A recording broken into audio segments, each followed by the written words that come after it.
So, good morning, Rose. How's it going today? Morning. Fine.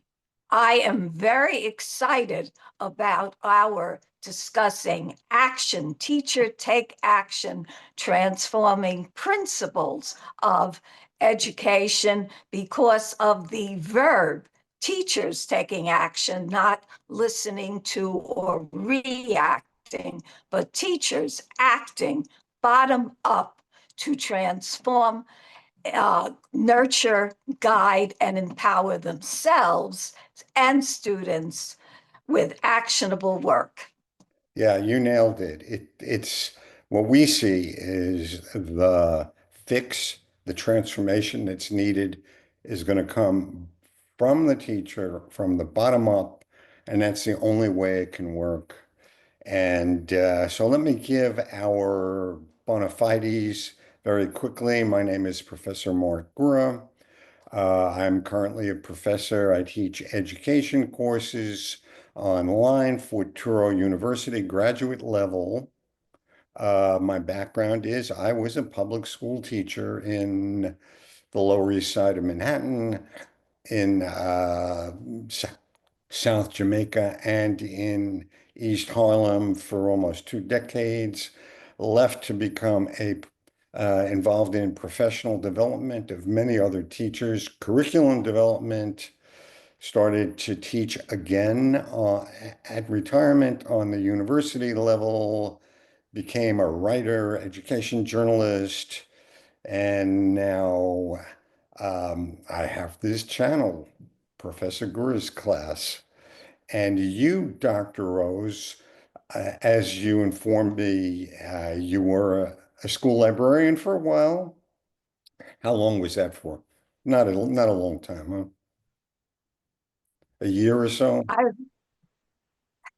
I've been a teacher educator on all grade levels Right. of many years. Then I became a coach. Then I became a district personnel, run different teacher education programs throughout the different districts citywide. I'm a writer, I'm a coach, I'm a teacher. Every sentence ends with teacher. Like you, I became a writer. I also became a podcaster. I did a radio show, which was a student transformational project. And currently, I'm a teacher, a workshop leader, and a coach, a working coach with 18 teachers who will begin transforming and who have been transforming education. Right. I don't think you heard me at top. I was just asking, I mentioned you were a school librarian and I was asking for how long. Wasn't long, was it? Oh, A I year? was a school librarian for 2 years. Okay, well, now that we've revealed who we are, let me share our notes for today and we can begin. Let me just move the talking heads over a bit. Maybe I'll just make this a little bit smaller. There we go. All right. So, this is our motto. Every kid should get something wonderful to do, really every day. Something wonderful, inspiring, and intellectually nourishing. And you can't go wrong when that's the way you start. Okay. So, today's installment, I'll call these installments. Actually, you and I have been having these conversations via email and phone for too many years than we'd like to reveal. But recently, I don't know, 6 weeks ago or so, we started to record these. So I'll call this installment number 4 of our never-ending, ongoing conversation. And the word you used the word transformation.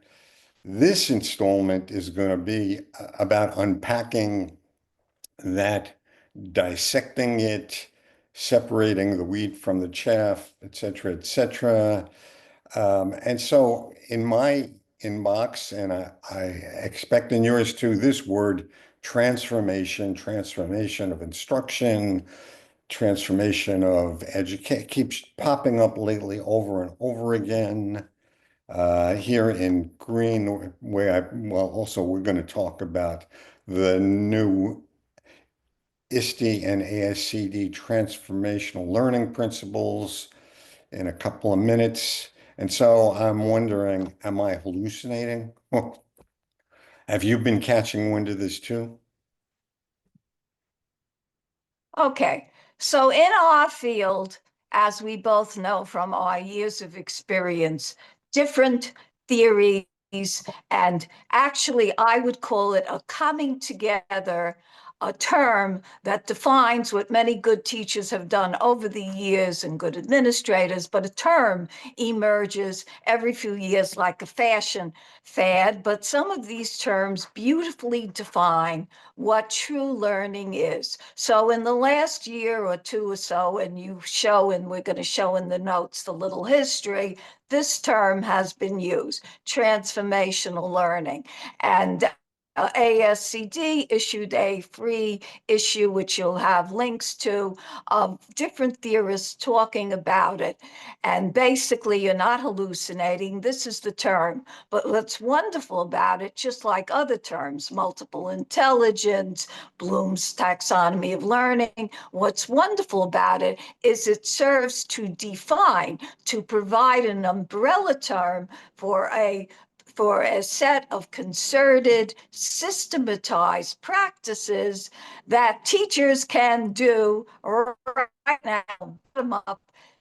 Next, if you're teaching summer session, if you be teaching September, you could do now. And you can think about them, absorb them, and just as we're unpacking it now, you unpack that into you and make it an intentional part of your guiding, uh, of your nurturing, guiding, and empowering students and yourself.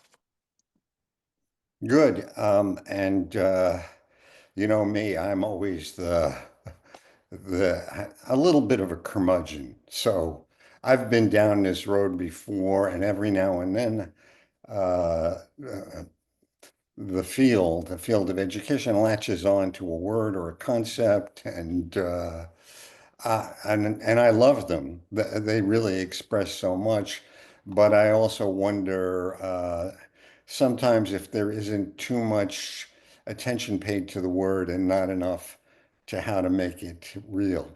So just for the hay of it, I thought I'd run transformation in education through Google, and I recommend anyone joining us viewing this do the same just to get the feel for this. This term has been used a lot before. I don't know that it was ever the term of the moment, but I mean, here's just a brief sampling from UNESCO. This is a couple of years back, 3 years back. This is the turning point why we must transform education now, from Education Week, which certainly is a defining publication. The key to transforming instruction is learning how to learn. And I love that. I think that really is true. I don't know if it's the absolute key, but it's an essential and an essentially missing piece in today's education, teaching kids to learn.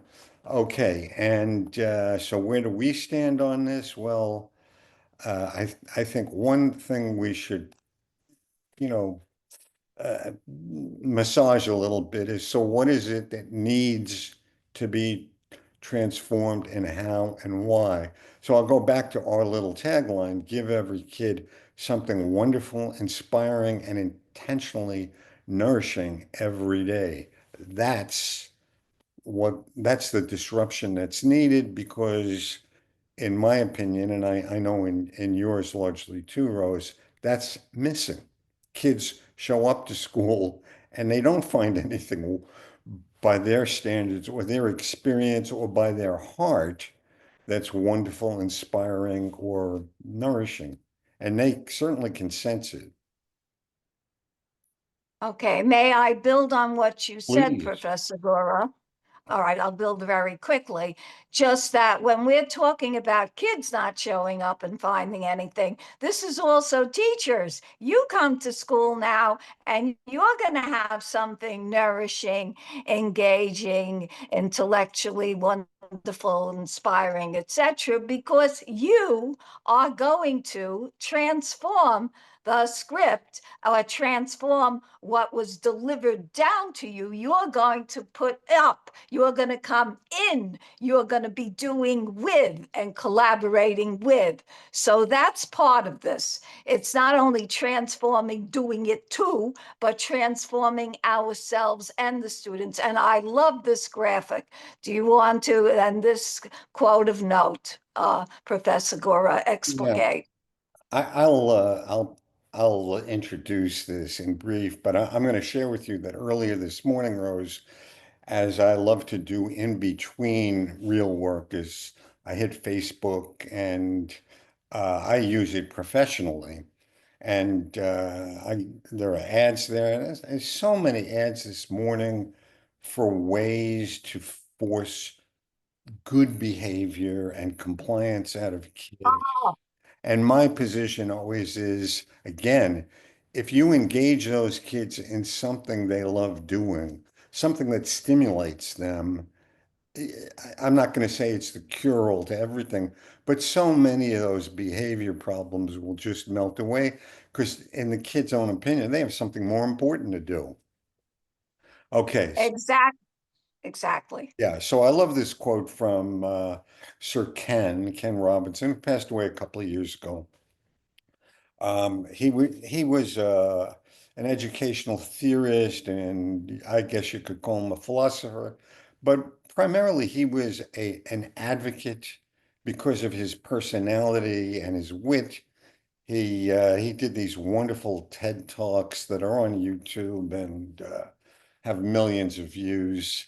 And this is such wisdom. Teaching is not a delivery system, it's an art form.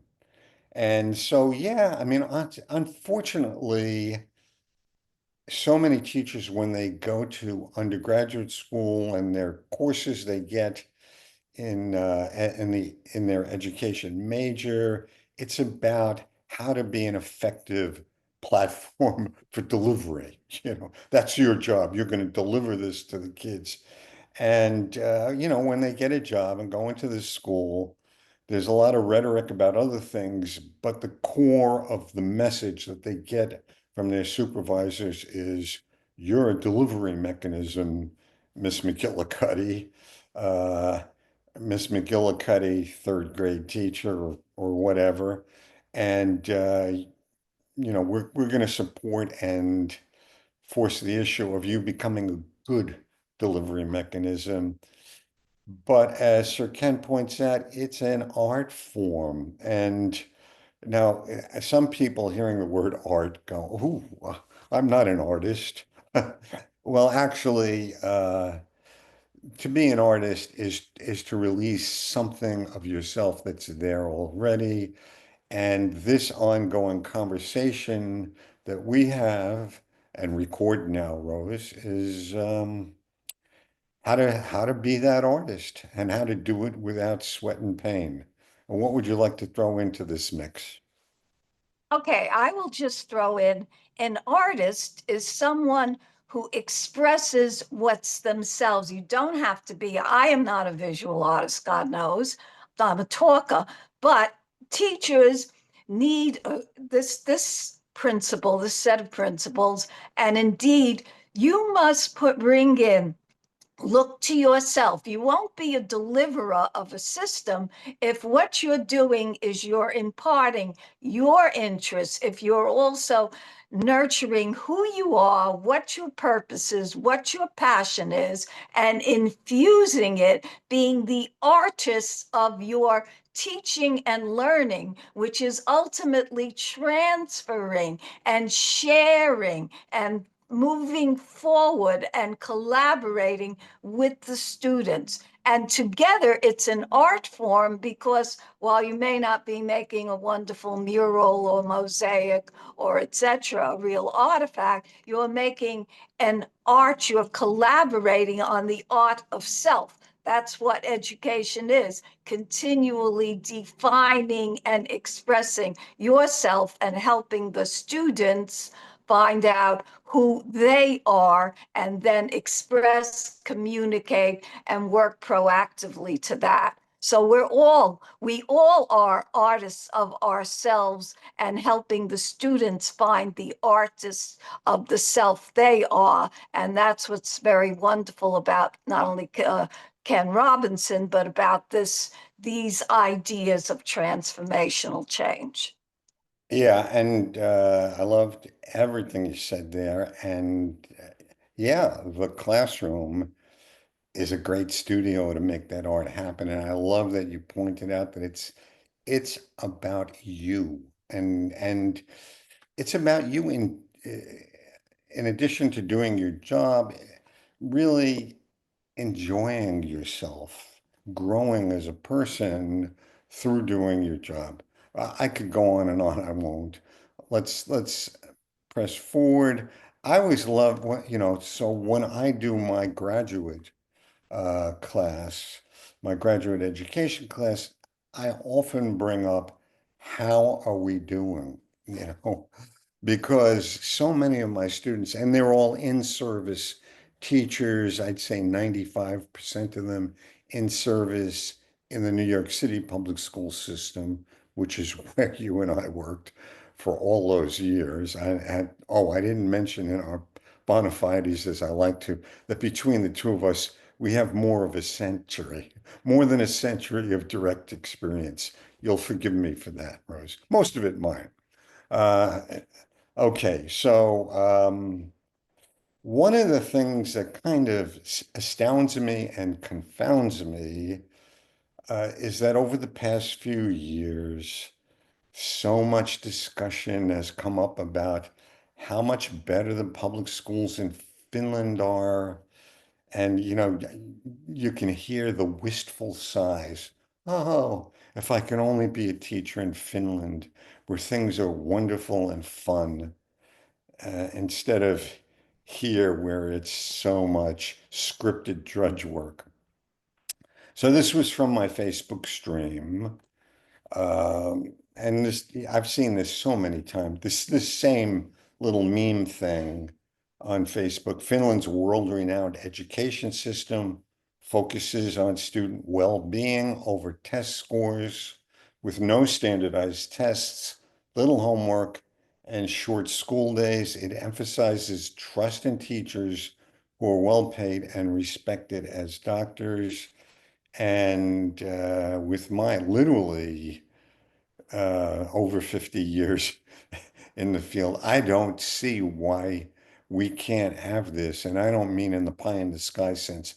Anyhow, so let's talk about this, because also on Facebook, and there are some wonderful professional learning networks that are also Facebook groups. And one of them is called the Literacy Lounge, that I'm a member of. Anyone can be a member of it. Uh, so they offered this review of this book, Teach Like Finland. Grammatically, that's kind of weird, huh? But we'll let that go.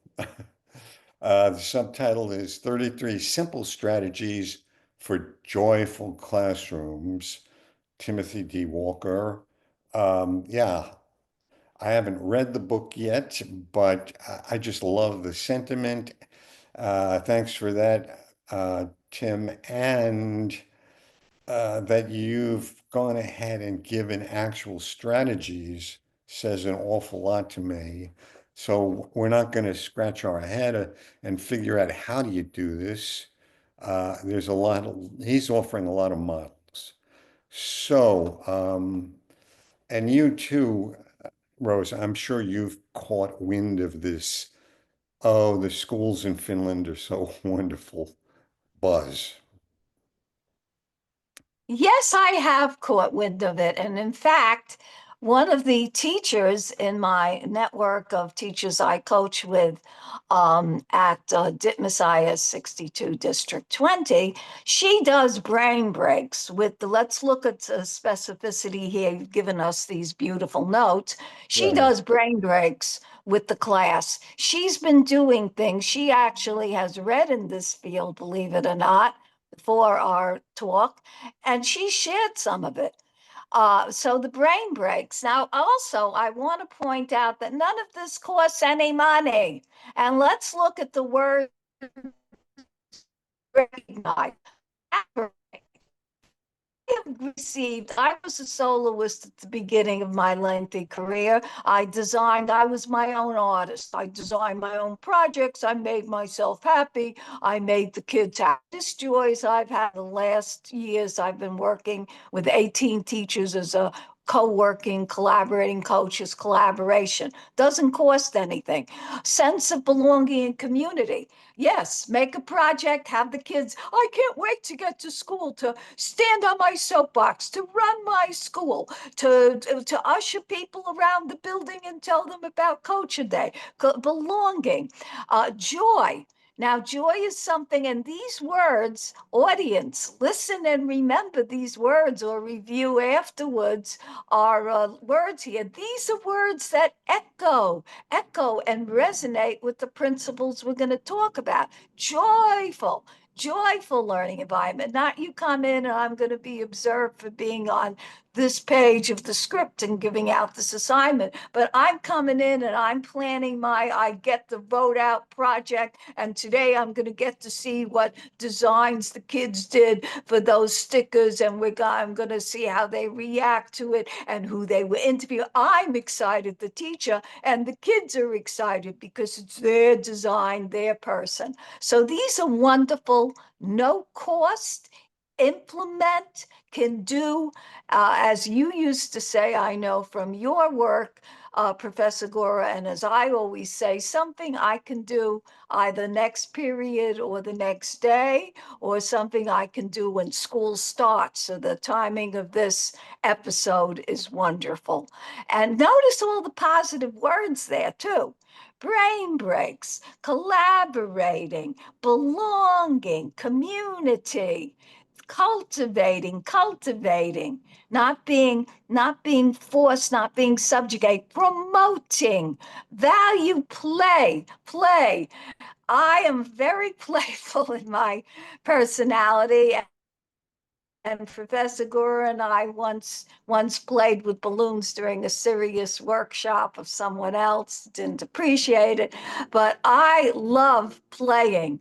And the concept in some of the news now, they're trying to make sure that children don't control themselves in kindergarten, which play is part of it. Play is part of being an artist. An artist is at play. So wonderful principles. And now let's move on to the substance of our episode.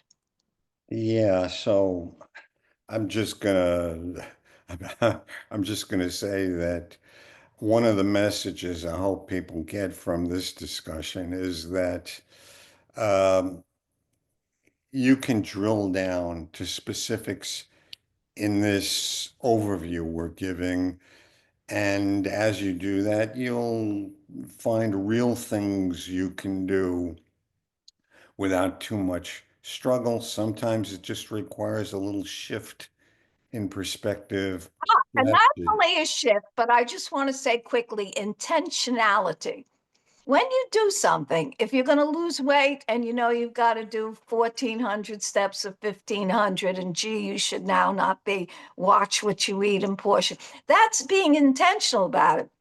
You might be going through the day and doing most, but when you're intentional, when you know, okay, I've got to go through all of this stuff that the principal wants me to submit, I have to have it by this deadline, but gee, period 6, I'm going to be opening it up and starting my project. And look, that's intentionality. Focus intentionally on doing this, and the joy will flow back, I believe.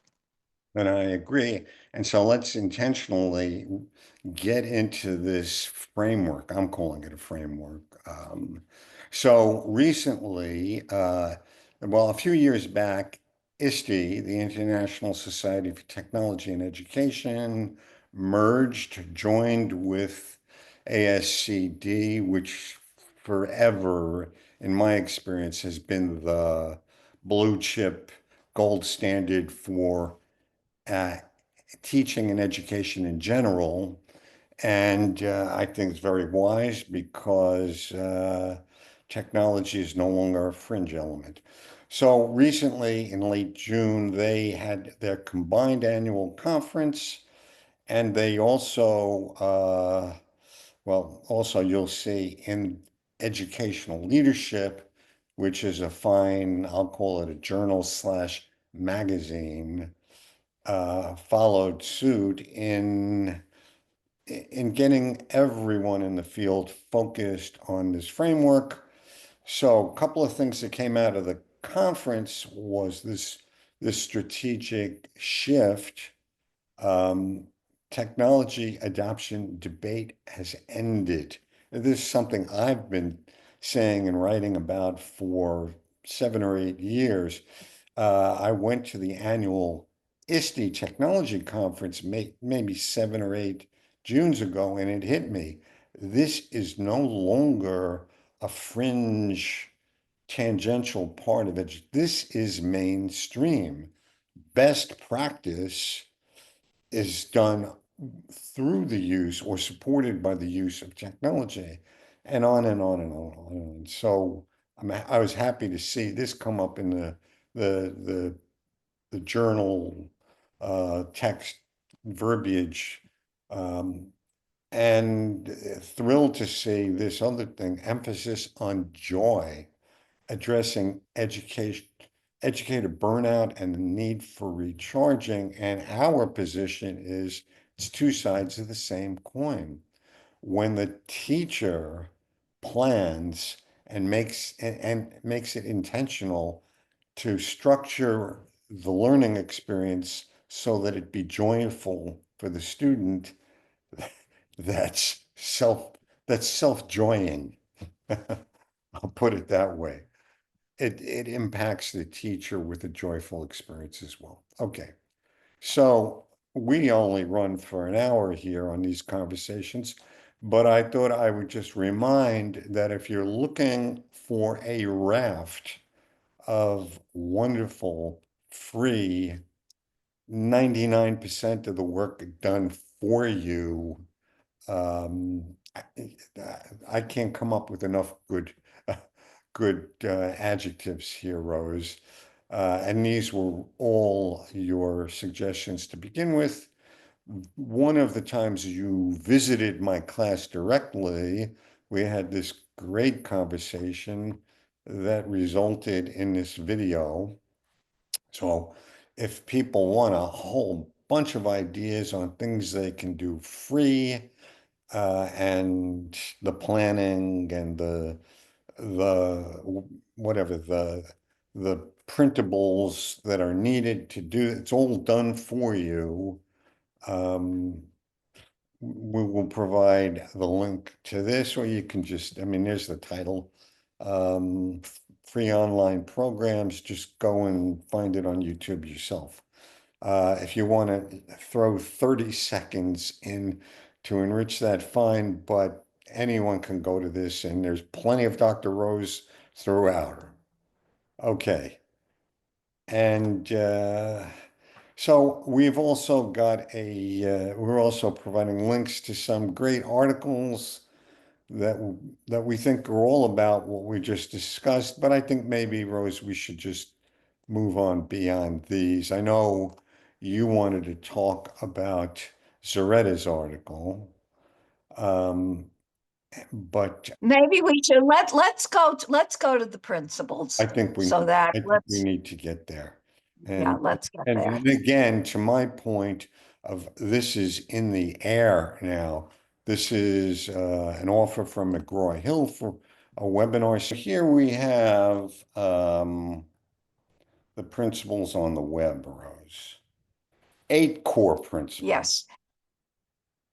And Well, They're framing it here as 8 right. core principles for enhancing student success, and they're calling these transformational learning principles. And I was kind of astounded when I read the July issue of the magazine, which is Educational Leadership. And we'll provide a link to it. You don't need to buy it. I just followed a link and there it was. Didn't ask me for any pass. They're giving it free. That issue is free. Right. Okay. So, and this is a shift. So they have these organized into three major families. So let me, come on. Yes. So it's three major subsections. First, you nurture, then you guide, and then you empower. Now, they're talking about nurturing students, but I would say you're also nurturing you, the teacher, because you, the teacher, are part of the learning community. You're also guiding you, the teacher, and you're empowering the students as you empower yourselves. But that's Rose Reissman adding on, Dr. Yeah, I love that. Nurture is our first one. Mark, I, I, cultivating, yes. Now they give and serve. Okay, Professor Gura, what do you want to say about nurture? well, I just wanted to amplify the idea you've injected here. It resonates for me really strongly that this is not just about the student, that by doing this, we're, we're kind of curing teacher burnout. If you follow this, if you give kids this wonderful type of experience, the teacher will experience great satisfaction as well. I think it would be hard not to. Okay, so yeah, they have them organized as nurture, guide, and empower. And I think far too long, nurturing has not only been overlooked, but it's actually the regimented, compliance demanding, one size fits all variety of instruction kind of squashes it. And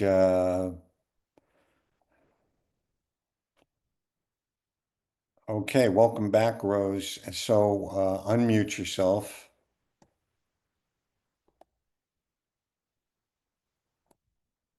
At any rate, without without addressing the student's well-being and the student's affect, you, you really can't achieve the other parts of their education. Um,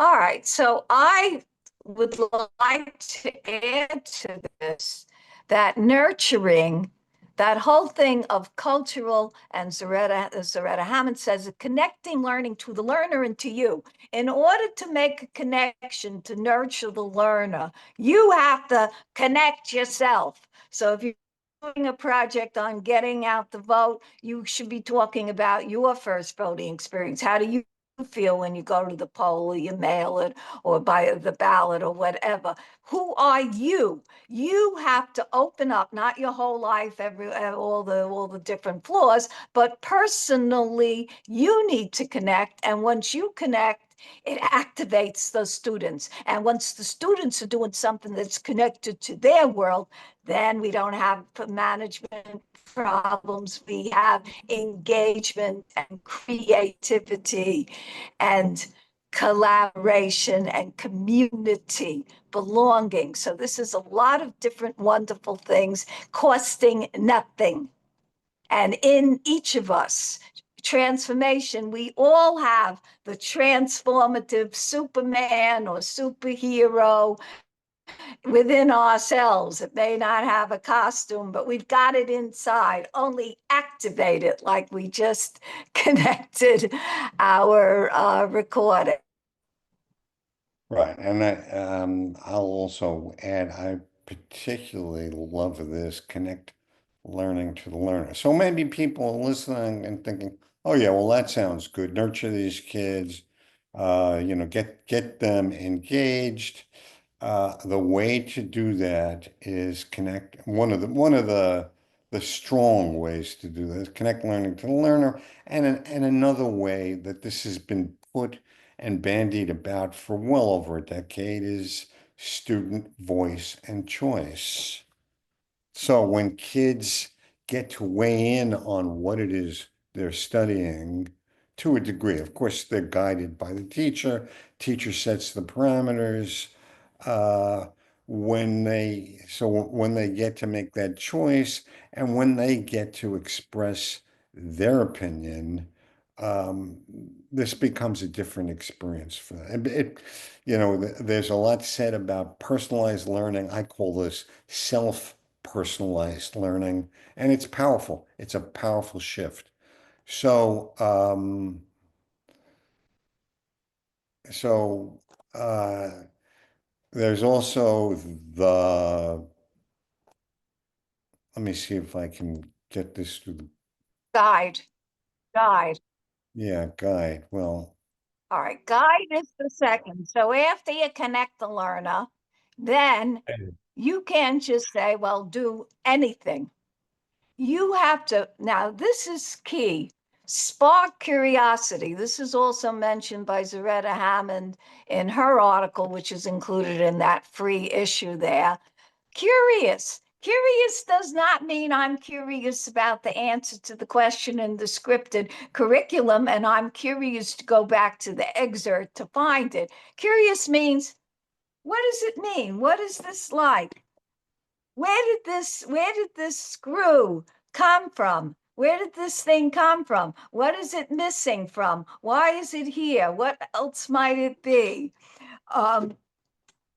Curious means looking at the familiar or looking at what we see every day and thinking, why is this branch outside my window waving? And it's it's looking up, not looking down, looking up and raising questions, essential questions. What if, why, what, how, wherefore, etc. Then developing expertise, which is researching it. Why is the wind the way it is? Let me look at the weather in this area. Let me think about the park, etc. Let me look at this screw. Well, what's the size of it? Where might it have come from, etc. And researching it, developing expertise, move it up a little bit. And a reflection. Well, I couldn't figure out why, but then I looked it up, or then I went outside and I experienced this, and I was able to explain it. And your reflection, your process is important. Now in STEM, we do it within now keeping a reflective journal of why the Lego, why the robotics, what are difficulties in constructing the robot.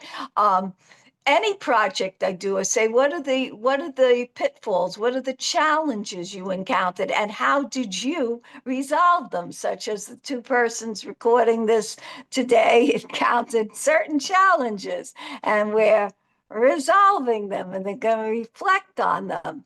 So guide means that you just don't let them talk. No, you're the teacher. You're supposed to have a little bit more experience, but you guide. What are the questions you're answering? And then you listen. So guiding is our role. We're facilitators, sage on the side, not sage on the stage. And notice there are different terms. This framework is not the first that talked about curiosity. It's not the first that talks about questioning. It's not the first that talks about reflection. So as you're hearing all of this, teachers, don't think, oh my God, I've got to throw out all the theory I studied in service and pre-service and my last credit, and now I've got to use these new terms. They're not that new. They're just putting it into a great framework, what I think. Professor Gura? Yeah, I'd actually like to add to this framework. Spark curiosity, absolutely. Um, in life, all great innovations and achievements uh, stem from or include curiosity as one of the driving elements. And yet, I remember I think it was my first or second grade class back in the 1950s.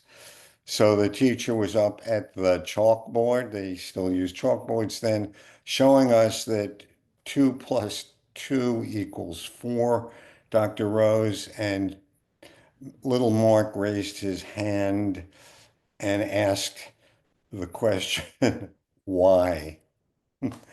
That woman didn't like me for the rest of the school year. So, we were talking at the top of this installment about, yeah, transformation, what needs to be transformed, why and how. And so I would say in strict traditional paradigm of instruction, curiosity was kind of squashed unless it happened to fit in with the flow of what the teacher wanted at the moment.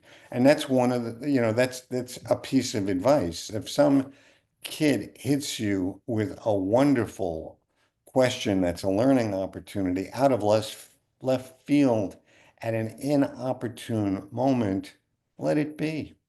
So I would say before you can spark curiosity, Not only let it be, but let explore it with the kid. That's what we want. No single, Zaretta Hammond says this, no single, and I've said it for years, no single correct answers. The best questions are those because in life we don't have a single correct. Explore it.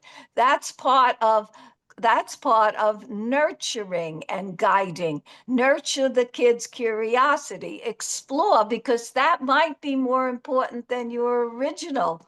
It might be more important than the original intent, and be ready to go with it, to shift with it, because real life is like that, is it not, Mark?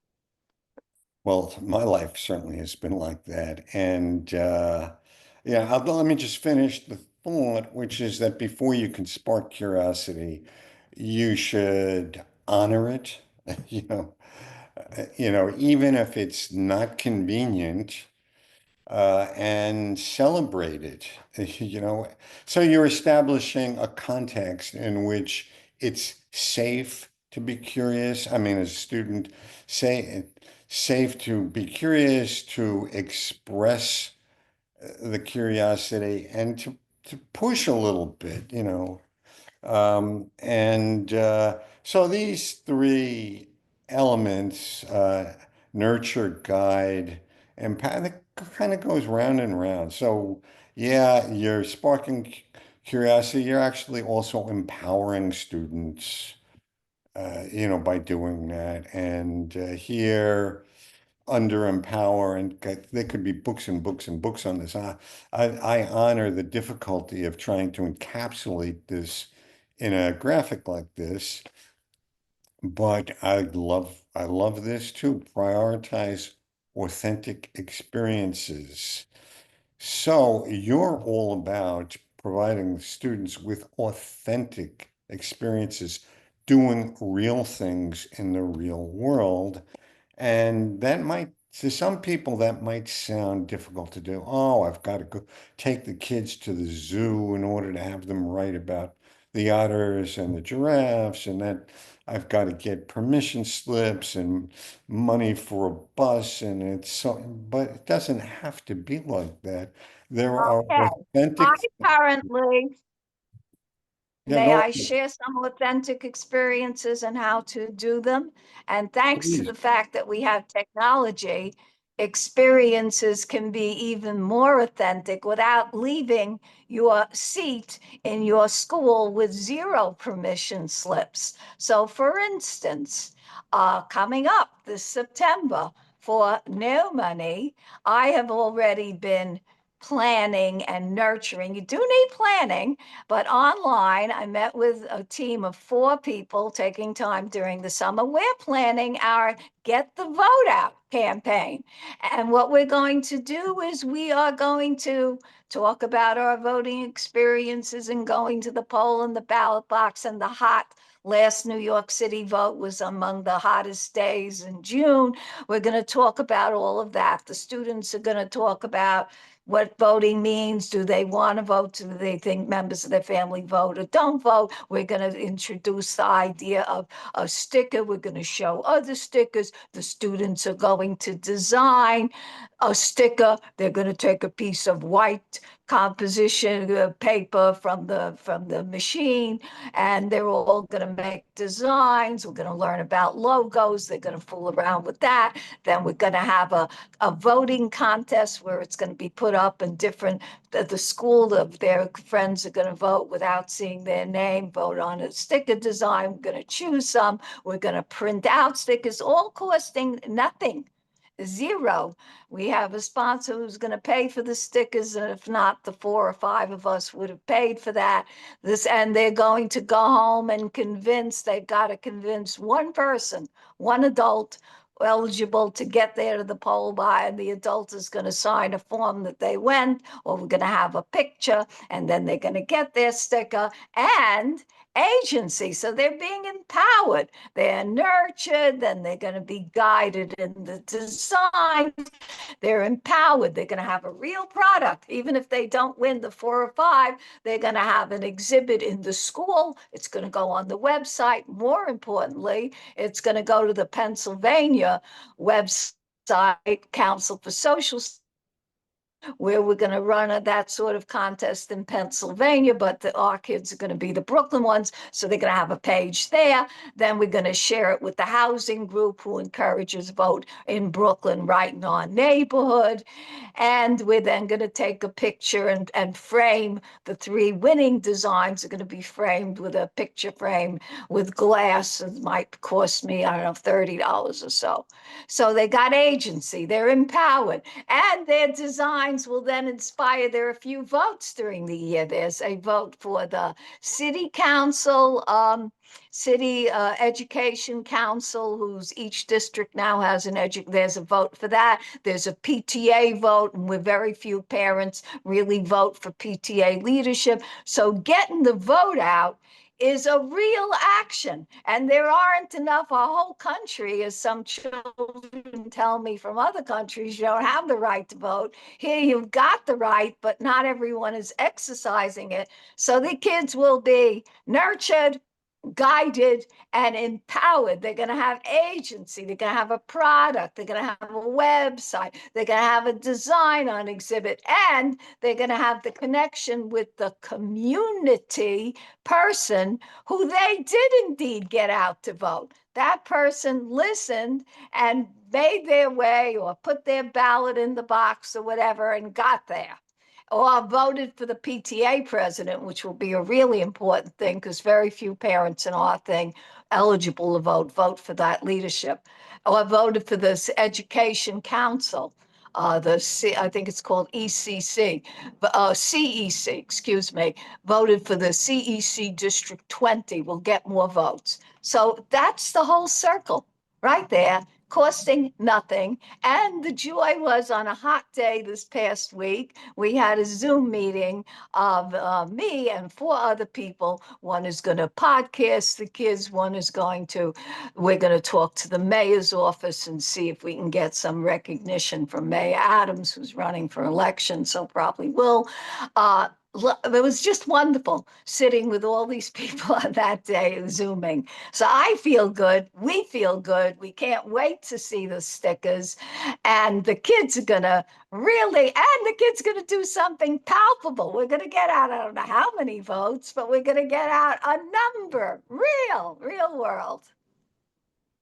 Okay, I think I'm going to put the punctuation, the exclamation point on this discussion here. And so let me just say a couple of things as we wrap this up, Dr. Rose. Number one, we are going to do an installment number 5 soon, which will be the activity in detail that you were just describing. So if you'd like, Well, it's going to be another act. It's going to be another aspect of empowerment, the one before that important date, that's but right. it'll be part of the framework. And wouldn't you like to name that? This, Yes. go ahead. Briefly, coming up, oral history, course nada. Oral history is a strategy that nurtures children to connect with their backgrounds, cultures, history, families, talk to someone in their family in either English or any other language that they come from and background, then guides them to create a record, drawing, art, illustration, or photo of that talk, and then empowers them by their sharing that talk. So, and it costs zero. And it's wonderful for you, wonderful for the kids, wonderful for the family, because gee, I'm the focus of my child's project, and I'm sharing as a family member our history, values, culture, etc., and then empowering. I've got a product and it's about my family, my life, my value, my parents, my culture, me in a positive, wonderful way. And that's coming up next episode. Okay, so when we agreed to start doing these conversations via Zoom, we agreed that we would do these without any production values whatsoever. We're delivering on that, warts and all. So today, a lot of the warts showed, and But also, amidst the warts, we hope that you have found worthy words that you can act upon, words and ways to nurture, guide, empower, transform, take charge, activate learning, curiosity, play, joy, for the betterment of all here in the United States, not in Finland, here in the United States.